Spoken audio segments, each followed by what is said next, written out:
Hello and welcome to Warhammer Fantasy Chaosbane. Now, this is a very, very close copy of Diablo. If you were to say that Inquisitor Martyr is Diablo-like, this is a reskin Diablo. That said, I've played a little bit of it. It's actually pretty fun. Mostly because I enjoy Diablo. But we are going to play as the Wood Elf Scout.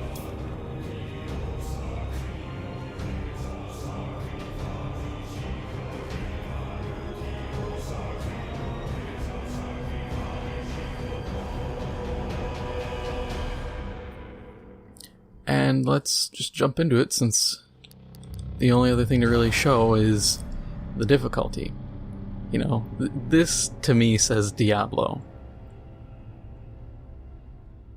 Chaos being your torment levels all the way up to torment 10. We're gonna just run normal, because I don't know how this character plays. If I know how she plays, I would go up higher, and I don't know for sure if they have like a Paragon style system, so I don't want to jump in and not have the stat boosts. So we're just going to stick with normal and start it off. Yeah, we'll have to do Magnus's Curse because chapters 5 and 6 is a little ahead of everything. And the Tomb of Kings, that's the Tomb Kings, that's the Nehekara DLC that you can get in the Season Pass. Or you can just buy it separately, I think. The life of a wood elf is one of tireless service to the great forest of Athel Loren, protecting it from those who would do it harm. Sometimes, however, it happens that a young Azrai is born with an urge to wander. An overpowering curiosity and a desire for adventure that will not be denied. Known as the Windborn, these wood elves can be vexing to their elders, but have the potential to become great rangers if their adventurous nature is properly harnessed.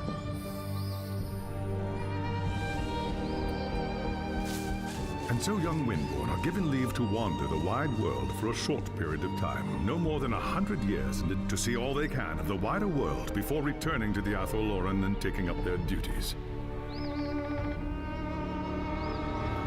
You had been wandering the old world for little more than a year when you heard the news of Asavar Kul's invasion. A human named Magnus was raising an army to drive back the Horde. It sounded like an epic adventure, the very thing you'd left the Athel Loren to find. And so you crossed the depths of the Great Breakvault to find the Imperial army. That night, you slipped into the army camp and made your way to Magnus's tent, where you offered your services as a scout. Impressed by your skill, Magnus accepted and made you a part of his growing retinue. Thus began your first great adventure, guiding the growing human army across the Empire and into the frozen lands of the North. The great battle outside the walls of Kislev was more terrible than you could have imagined. You kept close to Magnus during the fight and joined him in the heroic charge that slew the Chaos Lord and turned the tide of the battle. After the battle was won and the dead put to rest, you returned with Magnus to the city of Nome, where a hero's welcome awaited you. But the noise and bustle of the human city has begun to wear on you, and the urge to wander has taken hold again. As the sun sets over Nome, you wonder if the time has come to leave the city and seek a new adventure elsewhere.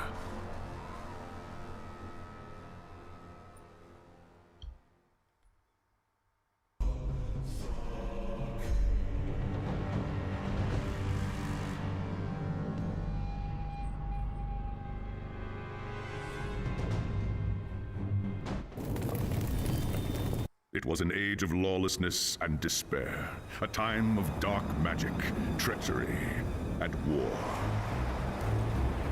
It is a night made for witchery and evil deeds, and across the city, guardsmen clutch their weapons tightly and count the hours until the dawn. Sleep is hard to come by on a night such as this. The air is tense, and memories of the battle at Kislev leave you restless and on edge.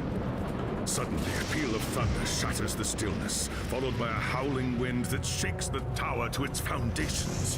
Foul magic curdles the air, and screams echo in the courtyard outside. The tower is under attack. Something's happening in the courtyard. If it's trouble, the guards might need help.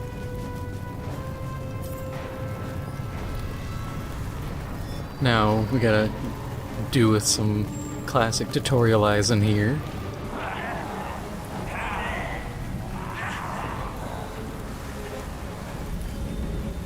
Ash and Oak, the enemy is here. I must get to the throne room and protect Magnus.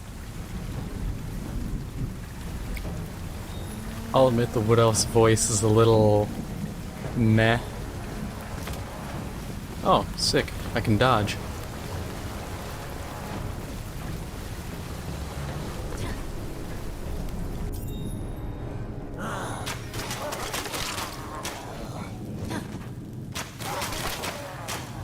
Do my shots ricochet? 'Cause that'd be really cool.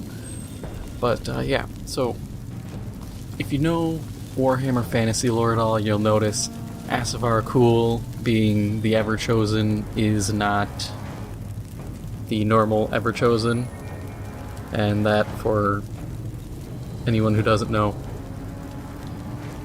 the obvious thing is this isn't the end times. This is set roughly, I believe, 200 years prior, roughly 200 years. Which is interesting since there's just been so much Warhammer Fantasy stuff as of late that goes, oh, it's the end times, go have fun there, when the rest of the timeline has interesting things you can do. Skill point stuff. Healing, yep. If you get hurt, drink potions. And then unlike Martyr, this has a fixed camera, which... take it as you will. I'm not too bothered. Thanks, Sigmar, you're here. There's monsters everywhere. The tower's being overrun. Damn, that sucks. You have my oath on it. Where is Magnus?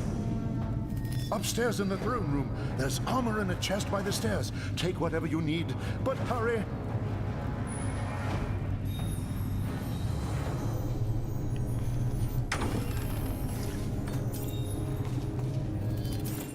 Yay, I have new gear. A tunic and a bow, which aren't that special, but that's starter gear for you. Let's test this. Okay, it's just 3 shots, or a fan of shots.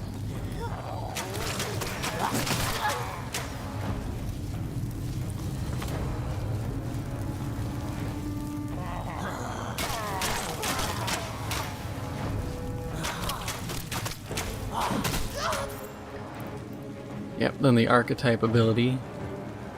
Each character gets a different one.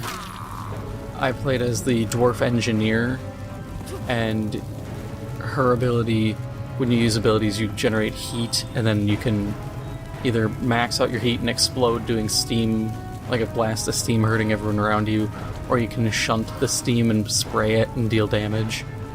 And the elf gets dodge roll. As you reach the throne room, the air seethes with foul magics. The Chaos Sorceress stands before the throne, and Magnus, the savior of the Empire, is caught within her spell. There is only one thing left to do. Shouting an oath to the gods of the forest, you ready your blades and rush to save the future Emperor. By the time you regain your senses, the battle is over. The Sorceress is gone, leaving you and Magnus for dead. The shouts of angry men fill the throne room. But these are not guardsmen. They are witch hunters, the Empire's feared inquisitors, led by none other than the infamous Heinrich Voss.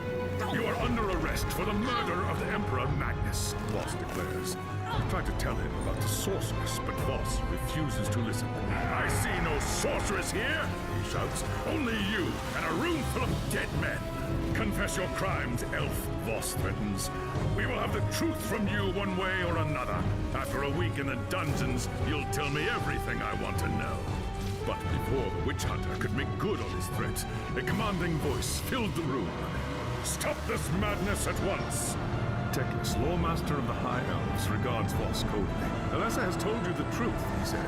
It is you who have refused to listen. Teclis examines Magnus in silence. He lives, thank the gods, the High Elf says at last. But he is in the grip of a powerful curse. It is only a matter of time before he succumbs. No one outside this room must know what happened here. If the people learn that Magnus has fallen, then everything he fought for will have been for nothing. The fate of the Empire lies in our hands. We must find this sorceress and end the curse before it's too late. If Magnus dies, the Empire dies with him.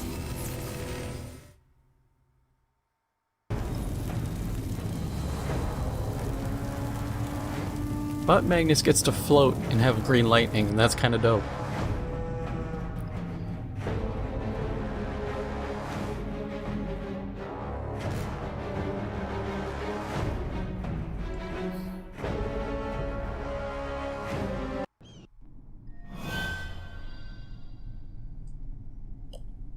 There are dark and terrible forces at work in the city. If we are to find the sorceress and defeat her, we must confront the dark cult that has taken root in Nuln and expose its secret master. There is nowhere in this forest of stone that they can hide from me. By shadow and steel, the cult will pay for what it's done. I saw you fight at Kislev, young Asrai. Your loyalty and courage is not in doubt. But be wary and do not underestimate your foes. They are more treacherous than you can imagine. What is your command? The attack on the tower came from the sewers that stretch beneath the city. So long as the enemy controls the tunnels surrounding the tower, our position here is vulnerable. Your first task is simple. Enter the tunnels and drive the cultists back from the tower. Kill everything in your path, but beware. There is no telling what foul things await you in the darkness. Alright, now that we got all that out of the way, we can actually go do a quest. Actually, hey, does this... Okay, yeah, the Collector's Guild, blah. Okay, cool.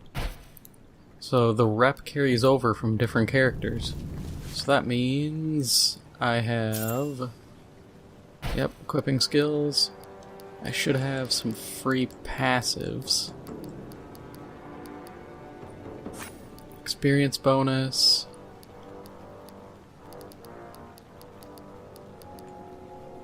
Extra gold.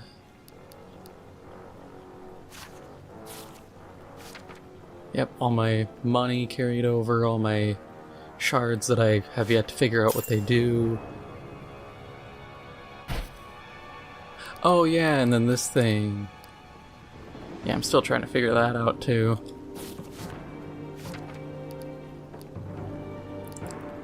I should have, yep, fan skills. I don't know what these are. But I can get extra gold. Better loot quality. More fragments. Whatever a link gem is, I'll take it. Oh, looting radius. Dude, I need those.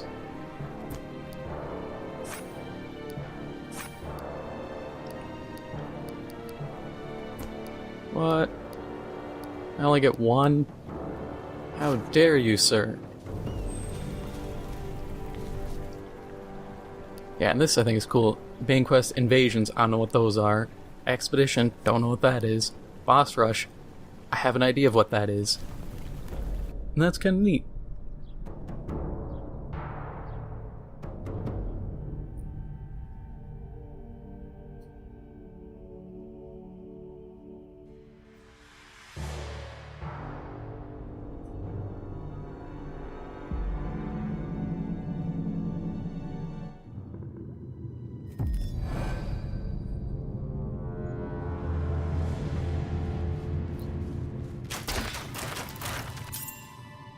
Yes, yes, I understand energy management.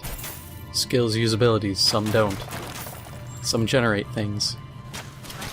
Nurglings! If you haven't seen enough of these in Inquisitor...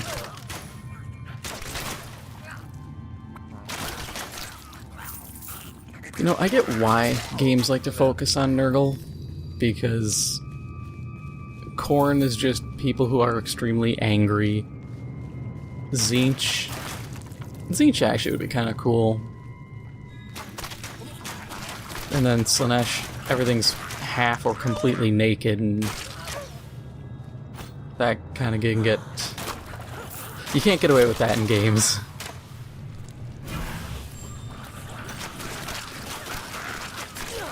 More Nurglings. This game throws a lot of enemies at you, as you can see. Thankfully, you can just rail through them pretty fast. Leave me alone.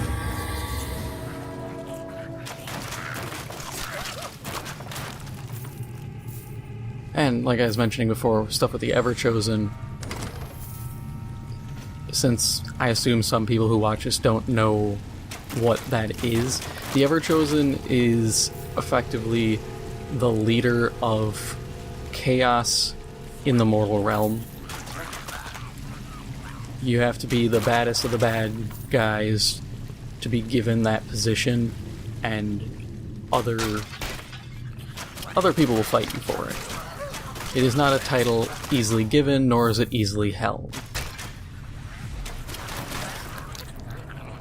One thing I remember is for... Whoa! That's really dope. I can bust some Nurglings up with that. But, from Total War Warhammer, if you play the Chaos campaign, even though you're Archaon, and, you know, you're supposed to be the Everchosen, you get challenged by a Keeper of Secrets, so a demon of Tzeentch, and that's Sarthoriel. And he's like, hey, no, I want to be the Everchosen, and so you have to fight him, and it's neat that they have that little bit of infighting ever present. Okay, everything is the best it can be. Cool.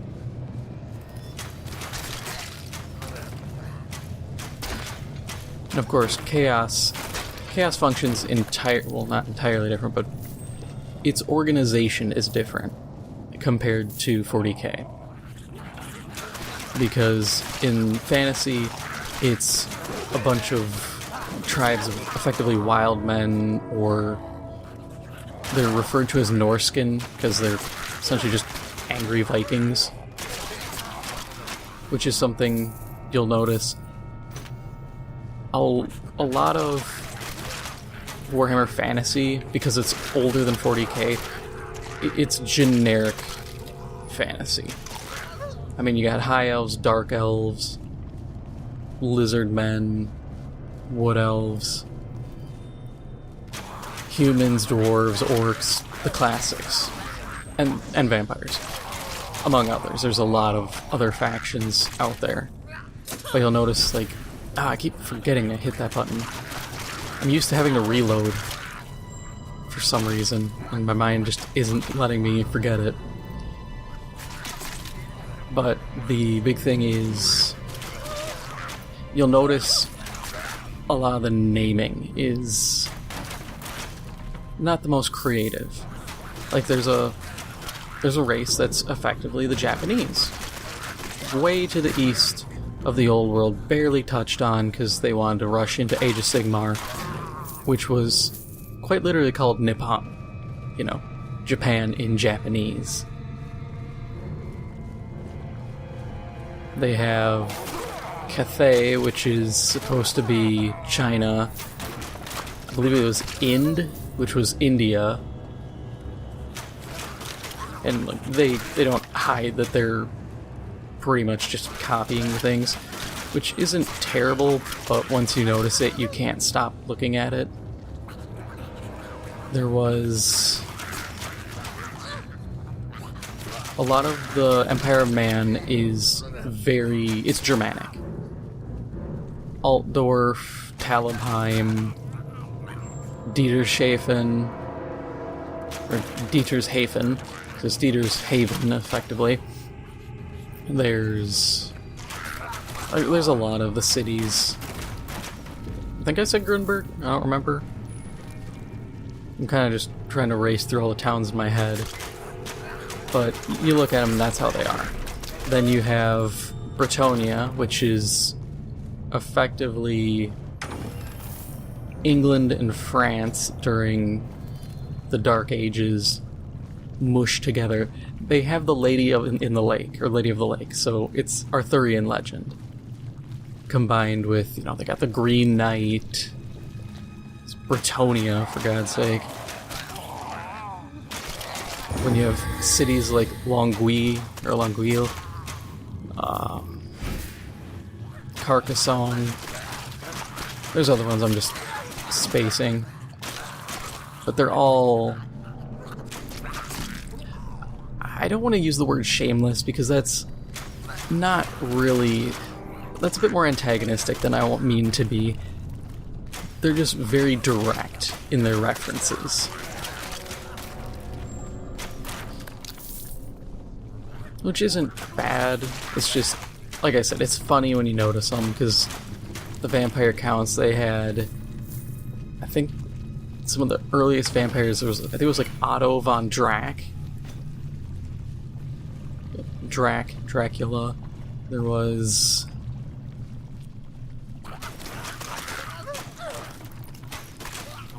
I think there was a Nosferatu reference at some point.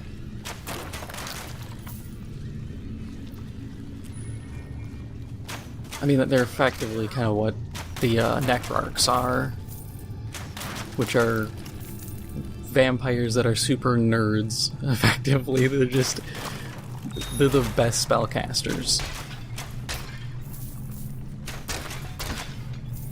Give me all the gold.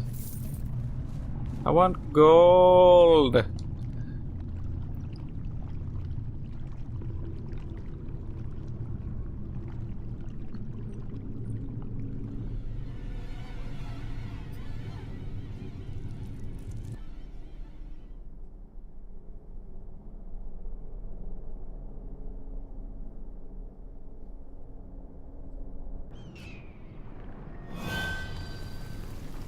Oh, that was it.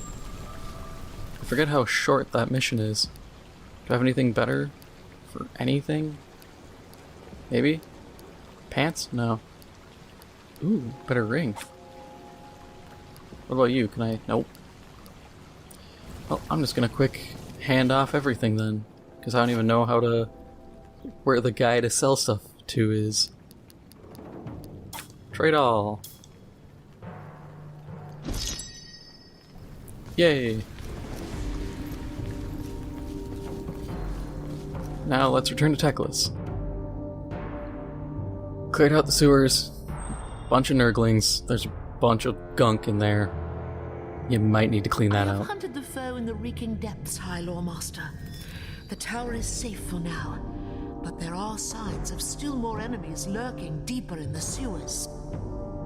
I do not doubt it.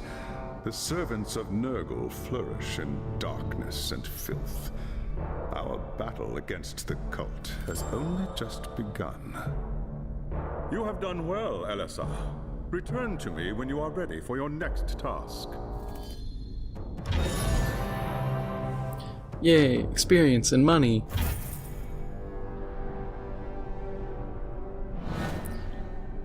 Well, we're gonna call that for now.